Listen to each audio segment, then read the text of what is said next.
Hello, storytellers and language lovers.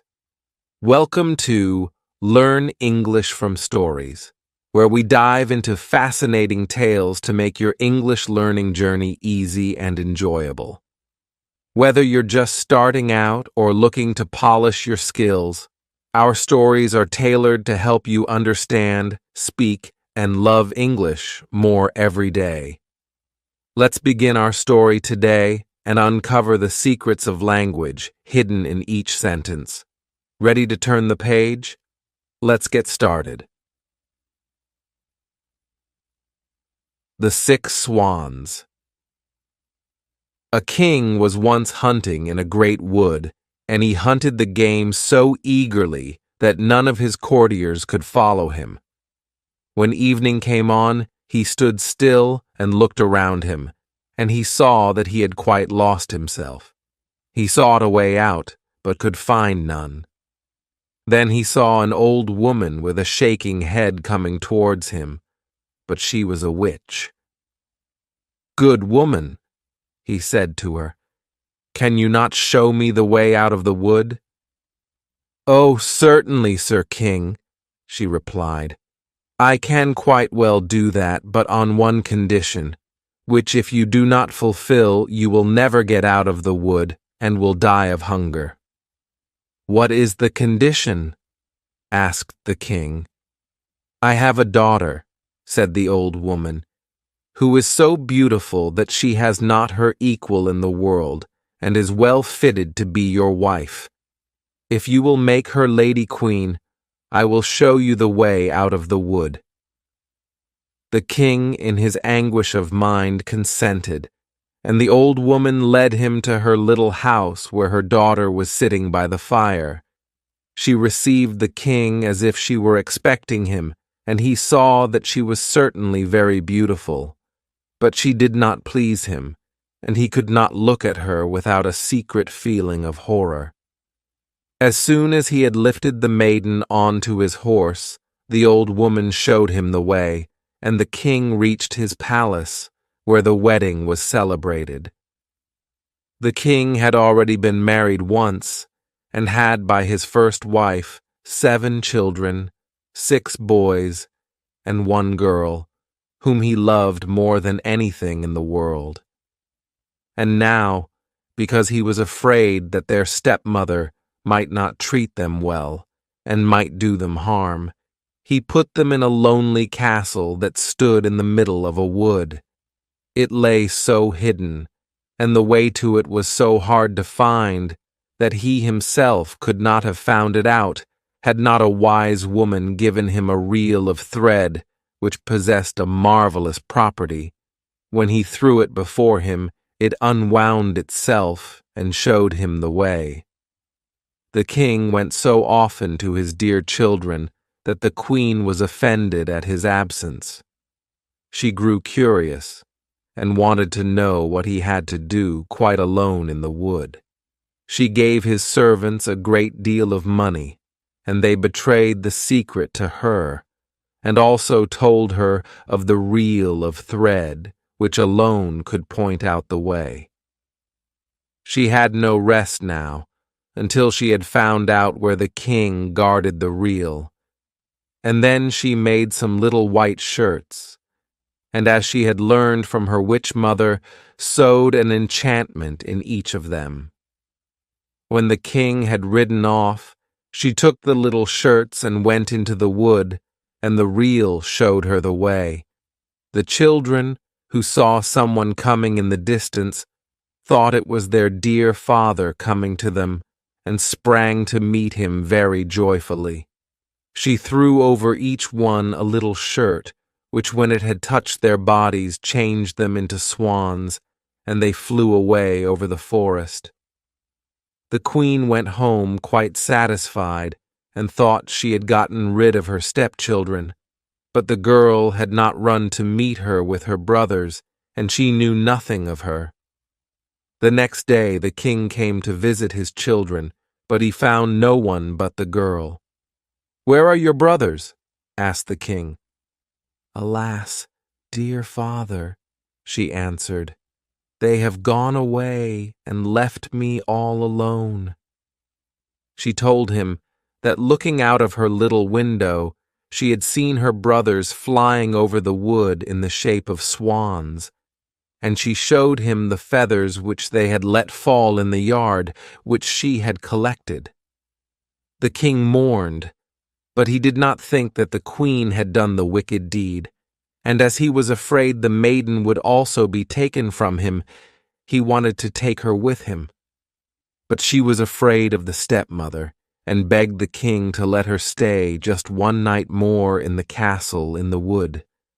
The poor maiden thought, "My home is no longer here. I will go and seek my brothers." When night came, she fled away into the forest. She ran all through the night and the next day, until she could go no farther for weariness. Then she saw a little hut, went in, and found a room with 6 little beds. She was afraid to lie down on one, so she crept under one of them, lay on the hard floor, and was going to spend the night there. But when the sun had set, she heard a noise and saw 6 swans flying in at the window. They stood on the floor and blew at one another, and blew all their feathers off. Their swan skin came off like a shirt. Then the maiden recognized her brothers, and overjoyed she crept out from under the bed. Her brothers were not less delighted than she to see their little sister again, but their joy did not last long. "You cannot stay here," they said to her. "This is a den of robbers. If they were to come here and find you, they would kill you." "Could you not protect me?" asked the little sister.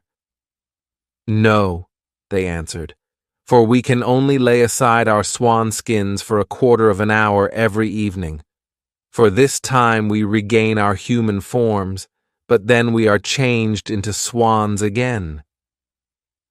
Then the little sister cried and said, "Can you not be freed?" "Oh no," they said, "the conditions are too hard. You must not speak or laugh for 6 years, and must make in that time 6 shirts for us out of star flowers. If a single word comes out of your mouth, all your labor is vain."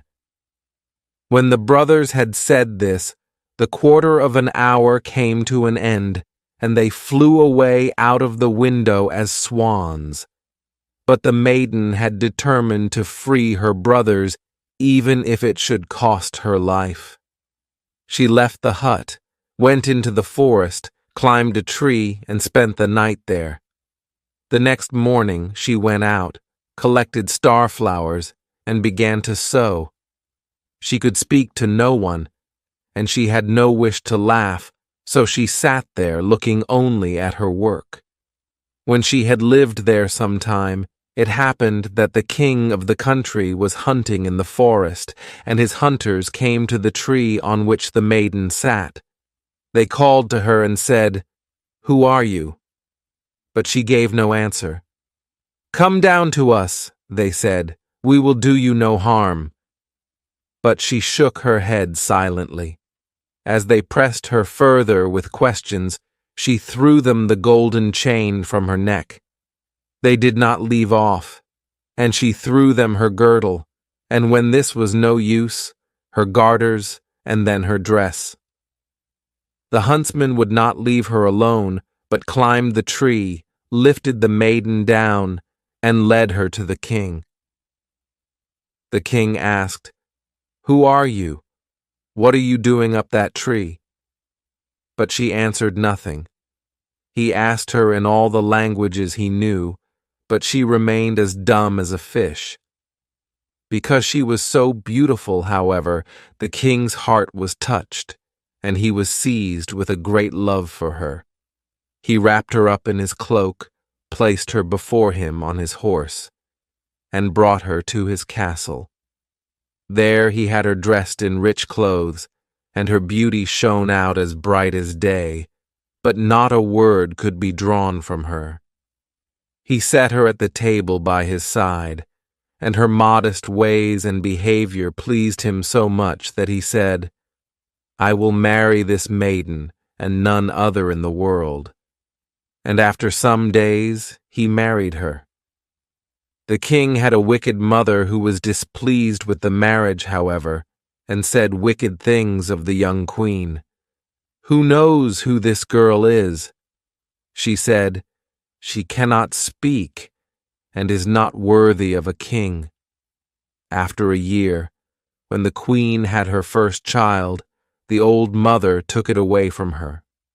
Then she went to the king and said that the queen had killed it. The king would not believe it and would not allow any harm to be done her. She sat quietly sewing at the shirts and troubling herself about nothing. The next time she had a child, the wicked mother did the same thing, but the king could not make up his mind to believe her. He said, "She is too sweet and good to do such a thing as that. If she were not dumb and could defend herself, her innocence would be proved." But when the third child was taken away, and the queen was again accused, and could not utter a word in her own defense, the king was obliged to give her over to the law, which decreed that she must be burned to death. When the day came on which the sentence was to be executed, it was the last day of the 6 years in which she must not speak or laugh, and now she had freed her dear brothers from the power of the enchantment. The 6 shirts were done. There was only the left sleeve wanting to the last. When she was led to the stake, she laid the shirts on her arm, and as she stood on the pile and the fire was about to be lighted, she looked around her and saw 6 swans flying through the air. Then she knew that her release was at hand, and her heart danced for joy. The swans fluttered around her and hovered low so that she could throw the shirts over them. When they had touched them, the swan skins fell off, and her brothers stood before her, living, well, and beautiful. Only the youngest had a swan's wing instead of his left arm. They embraced and kissed each other, and the queen went to the king, who was standing by in great astonishment, and began to speak to him, saying, "Dearest husband, now I can speak and tell you openly that I am innocent and have been falsely accused." She told him of the old woman's deceit, and how she had taken the 3 children away and hidden them. Then they were fetched, to the great joy of the king, and the wicked mother came to no good end. But the king and the queen with their 6 brothers lived many years in happiness and peace. Thank you for joining us on this storytelling adventure.